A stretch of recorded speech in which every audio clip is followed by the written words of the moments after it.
요양보호사로 일한 지 10년 됐습니다. 그동안 수많은 어르신들을 돌봤지만 이분만큼 충격적인 분은 처음이었어요. 78세 박 할아버지. 낮에는 중풍으로 누워만 계시는데 밤만 되면 갑자기 멀쩡하게 일어나 어딘가로 사라지셨거든요. 3개월 동안 목격한 그분의 이중생활.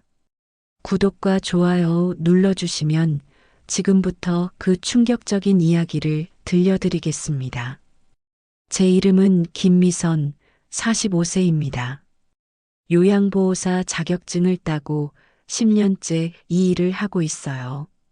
주로 혼자 사시는 어르신들을 돌보는 일이죠. 3개월 전 새로운 환자를 배정받았습니다. 강남구에 사시는 78세 박영수 할아버지였어요.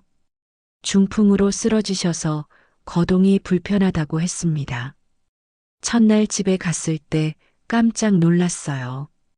강남 한복판에 있는 고급 아파트였거든요. 50평은 좋게 되어 보이는 넓은 집에 할아버지 혼자 사셨어요. 들어오세요. 할아버지의 목소리는 힘이 없었습니다. 침대에 누워 계셨는데 왼쪽 팔다리를 제대로 못 움직이셨어요. 안녕하세요, 할아버지. 오늘부터 케어를 맡게 된 김미선입니다. 제가 인사했어요. 고생하실 텐데 잘 부탁합니다.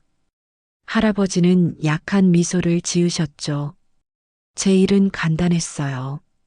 아침에 출근해서 식사 준비하고 약 챙겨드리고 운동 도와드리고 청소하고 저녁 식사까지 준비하면 퇴근하는 거였습니다. 할아버지는 조용하고 예의 바른 분이셨어요. 불평 한 번 하지 않으셨고 항상 고맙다는 말씀을 하셨죠. 10년 넘게 이 일하면서 만난 분들 중에서도 가장 좋은 분이라고 생각했어요. 가족분은 안 계세요? 제가 물었습니다.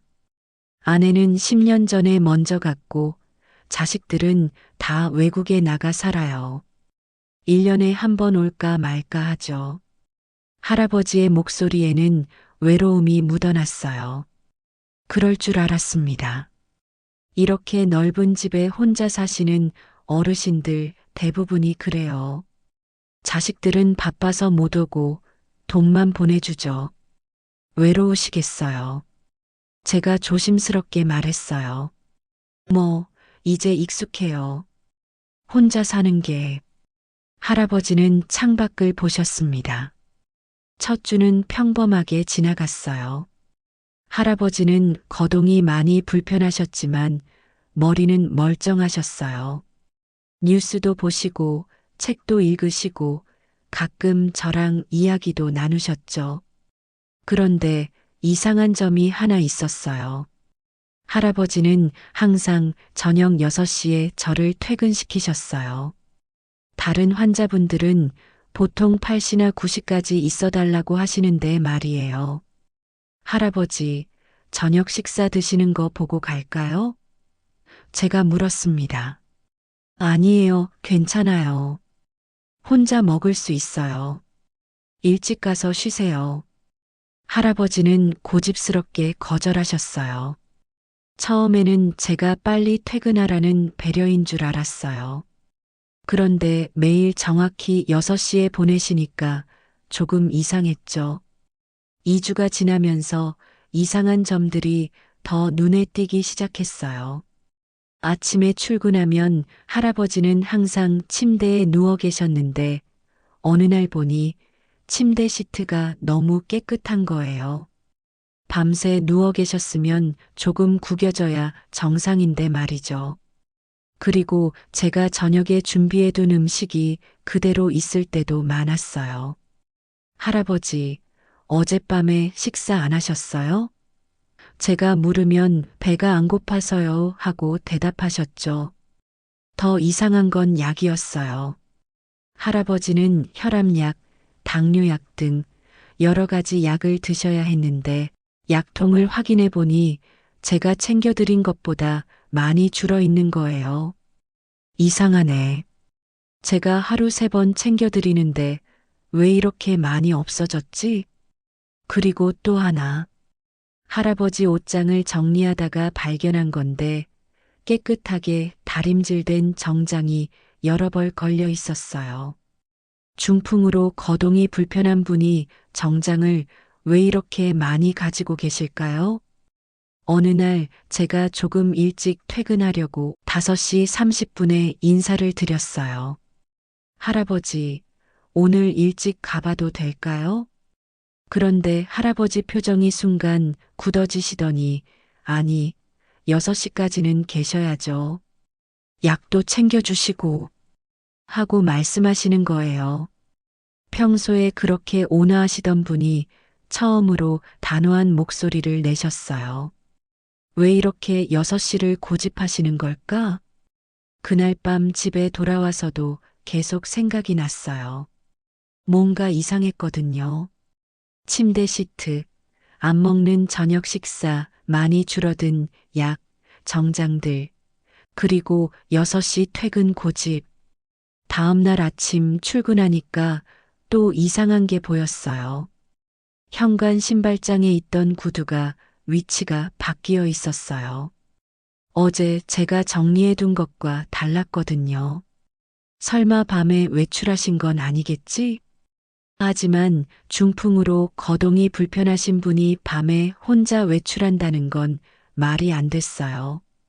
3주째 되던 어느 금요일이었어요. 그날따라 할아버지가 저를 더 일찍 보내고 싶어 하시는 것 같았어요.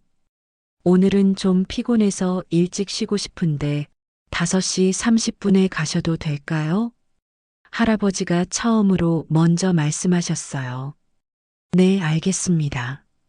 저는 평소보다 30분 일찍 퇴근했어요.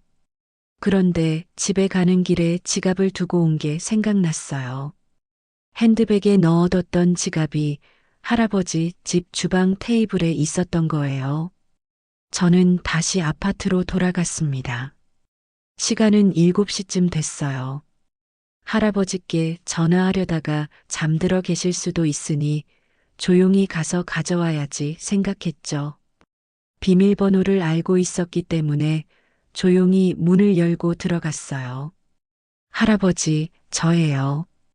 지갑 두고 가서 하고 말하려는데 집안이 너무 조용한 거예요. 침실을 확인했어요. 침대는 비어 있었습니다. 화장실 가셨나? 화장실 문을 두드렸는데 대답이 없었어요. 아니, 어두웠죠. 어디 가신 거지? 그때 현관에서 소리가 들렸어요. 문이 열리는 소리. 저는 본능적으로 화장실 옆 창고 문 뒤에 숨었어요. 그리고 제가 본 것은 믿을 수 없는 광경이었습니다. 박 할아버지가 정장을 말끔하게 차려입고 멀쩡하게 걸어 들어오시는 거예요.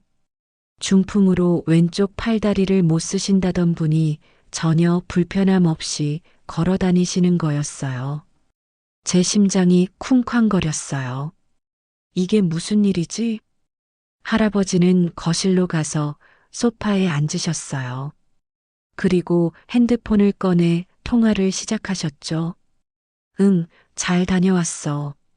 오늘 계약 잘 끝났고, 다음 주 회의 준비 좀 해둬. 목소리도 전혀 떨리지 않았어요. 낮에 그렇게 약하게 말씀하시던 분이 완전히 다른 사람 같았어요. 전화를 끊으신 후 할아버지는 침실로 가셨어요. 그리고 정장을 벗고 잠옷으로 갈아입으셨죠. 마치 출근했다가 퇴근한 직장인처럼. 저는 30분 정도 숨어 있다가 할아버지가 완전히 잠드신 것 같을 때 조용히 집을 빠져나왔어요. 집에 돌아와서도 잠을 잘 수가 없었어요. 제가 본 게 진짜일까? 중풍 환자가 밤에는 멀쩡하게 돌아다닐 수 있는 건가요? 다음 날 월요일 아침, 저는 평소처럼 출근했어요. 할아버지는 침대에 누워 계셨고 왼쪽 팔다리를 힘들게 움직이고 계셨습니다. 잘 주무셨어요? 제가 물었어요. 네, 그런대로요. 어젯밤에 잠이 잘 안 와서 좀 힘드네요. 할아버지는 여전히 약한 목소리로 대답하셨어요. 연기였어요. 완벽한 연기. 저는 그 순간 확신했어요. 이분은 중풍이 아니라는 걸. 그날 점심시간에 저는 카페에 가서 인터넷 검색을 시작했어요. 박영수로 검색했더니 놀라운 정보가 나왔습니다. 박영수 할아버지는 30년 전 중견 건설회사 사장이셨어요. 회사를 큰 대기업에 매각하고 은퇴하셨다고 나와 있었죠. 그리고 지금도 여러 회사의 고문으로 활동하고 계신다고 했어요. 더 놀라운 건 최근 기사였어요. 2개월 전 기사에 박영수 전 사장, 신규 사업 투자 결정 이런 내용이 있었거든요. 사진도 함께 있었는데 정장을 입고 회의하시는 모습이었어요. 그러면 중풍은 거짓말이었구나. 저는 더 조사했어요. 할아버지의 스케줄을 유심히 관찰하기 시작했습니다. 화요일 밤 저는 퇴근 후 할아버지 아파트 근처에서 기다렸어요. 7시쯤 되니까 할아버지가 정장을 입고 나오셨어요. 택시를 타고 강남역 쪽으로 가셨죠. 저도 택시를 타고 뒤따라갔어요. 할아버지는 강남역 근처 고급 레스토랑에 들어가셨어요. 그리고 2명의 사업가처럼 보이는 분들과 저녁 식사를 하셨습니다. 수요일 밤에도 똑같았어요. 이번에는 오피스텔 건물에 들어가셨어요. 건물 안내판을 보니 여러 회사들이 입주해 있었고 그 중 하나가 투자 컨설팅 회사였어요. 목요일 밤에는 골프 연습장에 가셨어요. 골프채를 휘두르시는 모습이 완전히 건강한 사람이었어요. 3일 동안 미행한 결과 확실해졌어요. 박 할아버지는 중풍 환자가 아니었어요. 낮에는 아픈 척하고 밤에는 정상적으로 사업 활동을 하고 계셨던 거예요. 하지만 왜 이런 이중 생활을 하시는 걸까요? 금요일 아침 저는 결심했어요. 직접 물어보기로. 이렇게 계속 숨기고 일할 수는 없었거든요. 할아버지, 제가 침대 옆에 앉으며 말했어요. 네. 할아버지는 여전히 약한 목소리로 대답하셨어요. 솔직하게 말씀해 주세요. 할아버지 중풍 아니시죠? 제가 단도직입적으로 물었습니다. 할아버지의 표정이 굳어졌어요.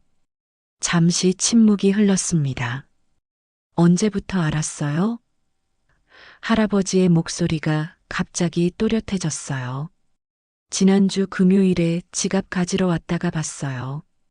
할아버지가 정장 입고 멀쩡하게 걸어 다니시는 거요. 제가 답했어요. 할아버지는 깊은 한숨을 쉬셨어요. 그리고 침대에서 일어나 소파로 걸어가셨습니다. 전혀 불편함 없이 앉으세요. 설명할게요. 할아버지가 소파를 가리키셨어요. 저는 할아버지 맞은편에 앉았습니다.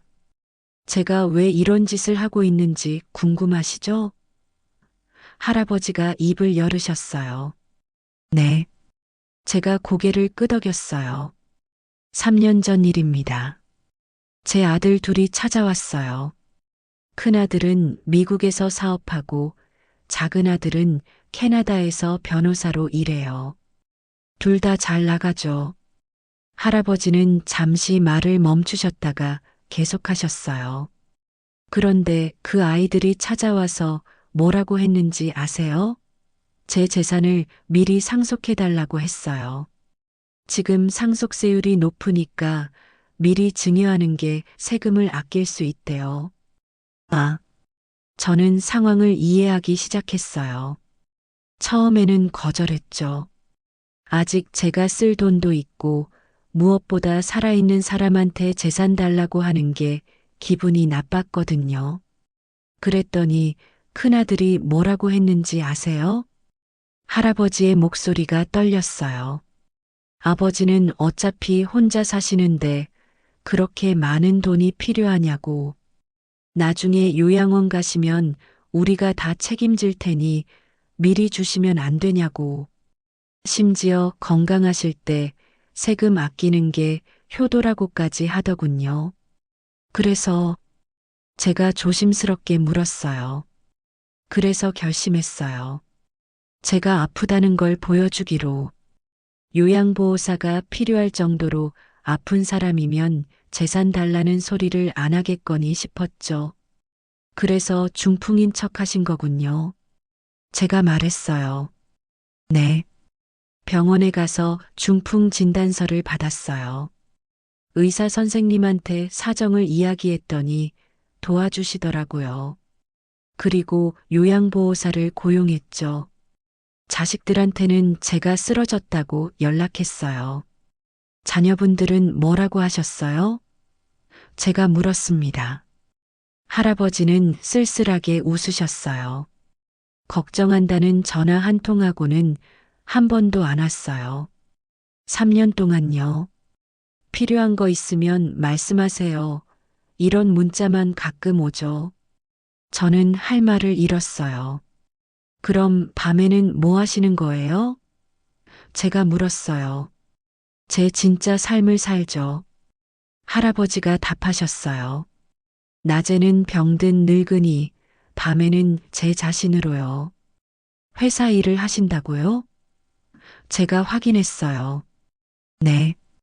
제가 30년 전에 세운 회사를 팔았지만 여전히 사업은 하고 있어요. 투자 컨설팅이죠. 젊은 사업가들한테 조언해주고 좋은 아이템이 있으면 투자도 해요. 할아버지는 서재로 가서 서류 몇 장을 가져오셨어요. 이게 제가 최근에 투자한 스타트업 목록이에요. 친환경 에너지, AI 기술, 바이오 헬스케어. 요즘 젊은 친구들은 아이디어가 정말 좋더라고요. 서류를 보니 투자 금액이 수억에서 수십억에 달했어요. 와, 저는 감탄했어요. 78세라고 놀고만 있을 순 없어요. 머리가 멀쩡한데 왜 경험과 지식을 썩히겠어요? 할아버지의 눈빛이 반짝였어요. 그런데 왜 자녀분들한테는 말씀 안 하세요? 제가 물었습니다. 할아버지의 표정이 어두워졌어요. 말하면 뭐 하겠어요. 또 재산 달라고 할 텐데. 제가 건강하고 사업도 한다는 걸 알면 더 집요하게 요구하겠죠. 하지만 거짓말 하시는 건 제가 망설였어요. 알아요. 좋은 방법은 아니죠. 하지만 이게 제가 찾은 유일한 해결책이에요. 자식들은 제 돈만 원하지 저라는 사람은 관심 없어요. 그럼 저는 제 삶을 제 방식대로 사는 거예요. 할아버지는 창밖을 보셨어요. 알아요, 미선 씨. 당신이 실망했을 거예요. 거짓말쟁이 할아버지라고 생각하시겠죠. 하지만 저도 살고 싶어요.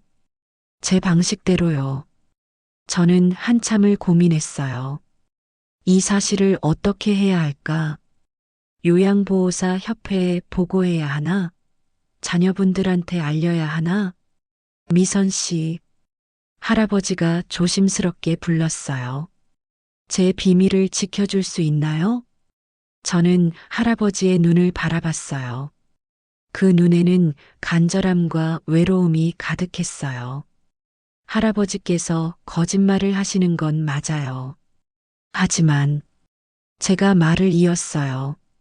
자녀분들이 먼저 할아버지를 돈으로만 봤잖아요. 그래도 할아버지가 말씀하시려 했어요.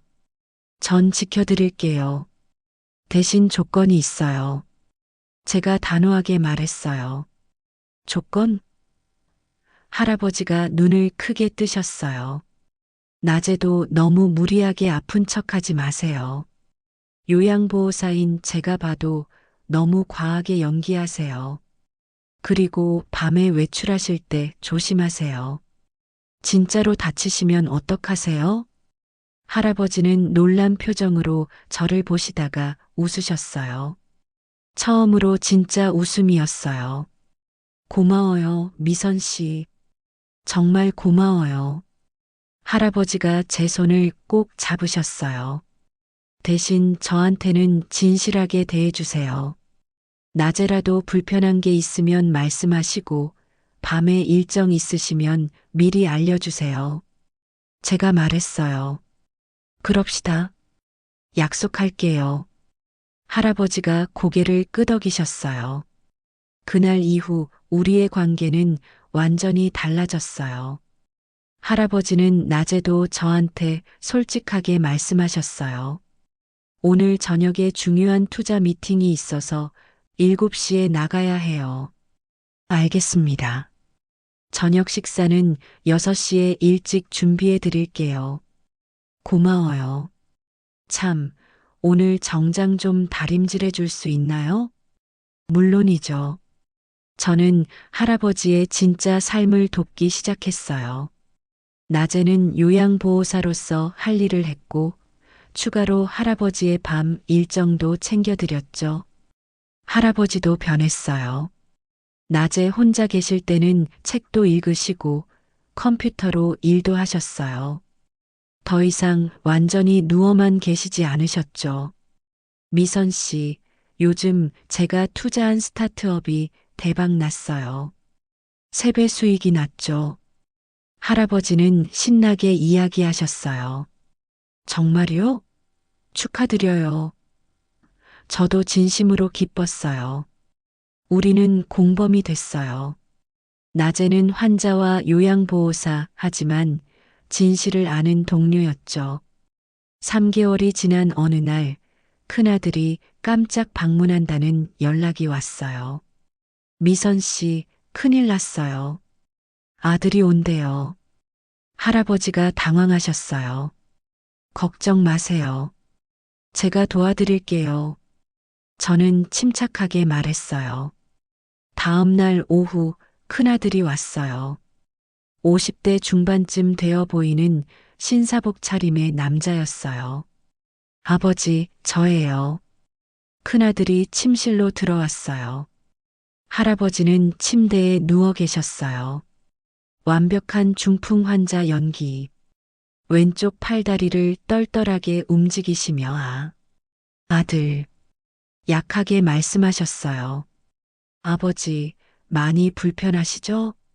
제가 미국에서 일하느라 자주 못 와서 죄송해요. 큰아들은 그렇게 말했지만 눈빛은 차가웠어요. 괜찮아. 할아버지가 힘들게 말씀하셨어요. 아버지 돌보시느라 고생 많으세요. 큰아들이 저를 돌아보며 말했어요. 네, 할아버지 잘 모시고 있습니다. 저는 정중하게 답했어요. 큰아들은 30분 정도 있다가 일어났어요. 아버지, 그럼 저는 이만 가볼게요. 다음 달에 또 올게요. 그래. 잘 가거라. 할아버지가 힘없이 손을 들어 보이셨어요. 큰아들이 나간 후 할아버지는 깊은 한숨을 쉬셨어요. 맞죠? 30분 있다가 가버리네요. 1년 만에 온 건데. 할아버지의 목소리에는 서운함이 묻어났어요. 할아버지, 저는 위로의 말을 찾을 수 없었어요. 괜찮아요. 이제 익숙해요. 제가 선택한 길이니까요. 할아버지는 씁쓸하게 웃으셨어요. 그날 저녁 할아버지는 평소보다 더 멋지게 정장을 차려입고 외출하셨어요.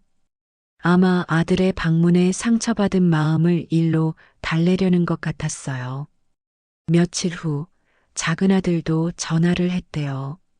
아버지, 건강하세요? 저는 캐나다에서 바빠서 못 갈 것 같아요. 필요한 거 있으면 미선 씨한테 말씀하세요. 할아버지는 알았다. 바쁘면 안 와도 돼 하고 전화를 끊으셨어요.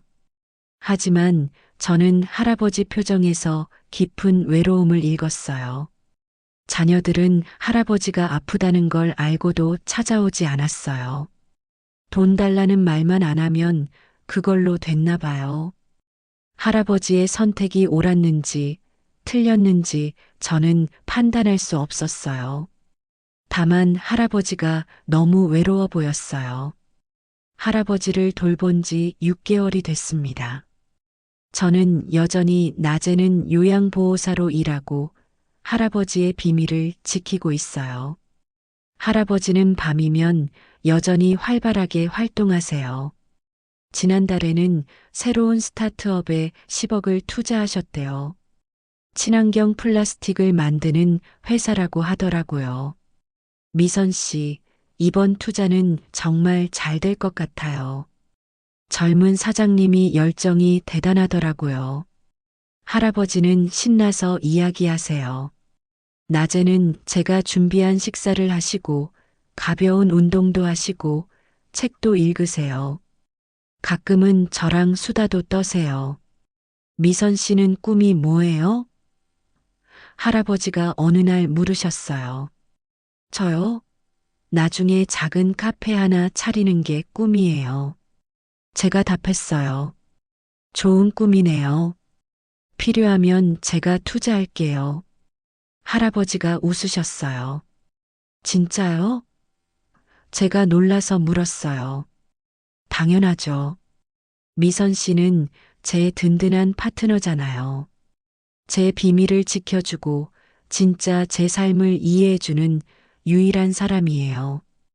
그 말에 제 가슴이 따뜻해졌어요. 저도 할아버지가 좋았거든요. 단순히 환자가 아니라 한 명의 인간으로 아직도 꿈을 꾸고 도전하는 멋진 어른으로요. 자녀들은 여전히 1년에 한두 번 정도만 와요. 올 때마다 30분 있다가 가죠.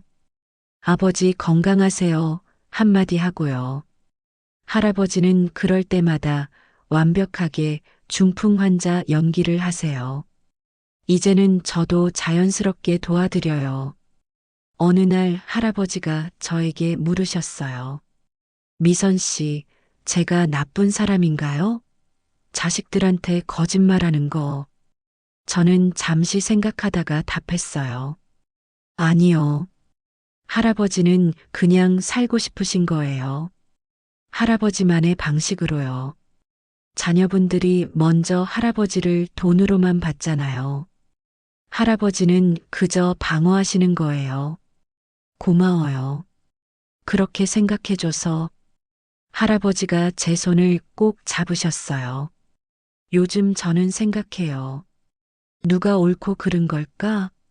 재산을 요구한 자녀들, 거짓말로 자신을 지키는 할아버지, 그 비밀을 지켜주는 저, 정답은 없는 것 같아요. 다만 확실한 건 78세 할아버지도 자기 인생을 살 권리가 있다는 거예요. 나이가 많다고 해서 자식들 눈치 보며 살 필요는 없어요. 할아버지는 낮에는 조용한 환자, 밤에는 활발한 사업가. 이중 생활이지만 그게 할아버지가 선택한 삶이에요. 그리고 저는 그 삶을 지켜드릴 거예요. 왜냐하면 할아버지는 제게 알려주셨거든요.